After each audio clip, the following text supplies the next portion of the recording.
История 12-летней норвежской девочки Тей, насильно выдаваемой замуж за 37-летнего жениха, благодаря интернету стала известной всему миру, вызвав возмущенные отклики. К счастью, свадьба оказалась фейком, попыткой привлечь внимание к проблеме детских браков.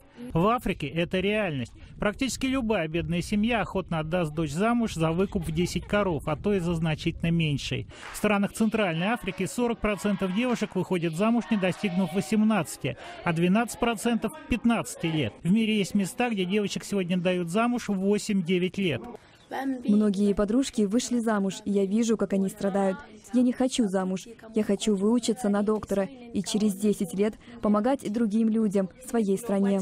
По данным международных организаций, более 30% современных женщин вышли замуж, не достигнув 18. Сегодня их насчитывается 700 миллионов.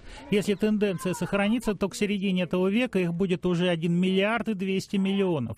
В 21 веке сегодня в мире каждую минуту 28 несовершеннолетних девочек выходят замуж. Это больше 14 миллионов в год. Преждевременные браки тоже являются нарушением прав человека. Соединенные Штаты тратят миллионы на то, чтобы бороться с этим явлением. В Африке, Азии, по всему миру.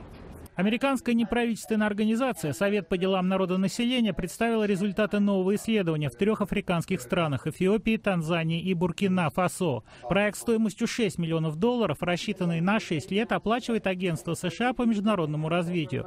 Это не просто исследование, это вмешательство, отмечает автор доклада Аннабелл Эрулкар. Попытка изменить ситуацию на примере 20 тысяч девочек в возрасте от 12 до 17. В Эфиопии для более раннего возраста, 12-14 лет, эффективными оказались проведение бесед членов местных коммун. Они обсуждали проблемы, связанные с ранним замужеством. Мы передавали в семьи девочек помощь для обучения в школах, учебники по каждому предмету, книги, ручки, форму. Для тех, кто старше 15 в обеих странах, очень эффективной оказалась экономическая помощь. В Танзании мы давали в семьи по козе, а в Эфиопии по 2 курицы в год на каждую девочку. Результаты не заставили себя ждать, отмечалось на конференции в Вашингтоне. Программа «Берхани Хиван» в переводе «Свет для Евы» на 60% сократила число африканских Ев в возрасте от 15 лет, оставшихся в школе и не вышедших замуж за Адамов, который обычно старший избранец в среднем на 7-10 лет.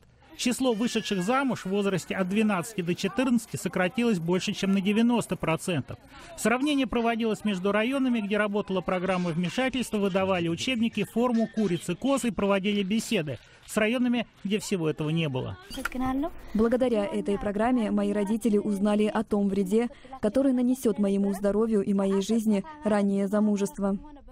Но на всех не запастись курами и козами, да и учебниками. Проблема общая по всему миру, от Латинской Америки до Средней Азии, Кавказа и Индии. А рецепты, как остановить ранние браки, приводящие в бедных семьях к ранним родам, болезням и смертям детей и женщин, к разводам и проституции, где-то общие, а где-то свои, местные. Для того и существуют общественные организации, чтобы находить средства и помогать. Неправительственные организации хотят, чтобы Белый дом еще активнее участвовал в этом движении и связывают определенные надежды с Хиллари Клинтон. Александр Панов, Андрей Дегтярев. Настоящее время.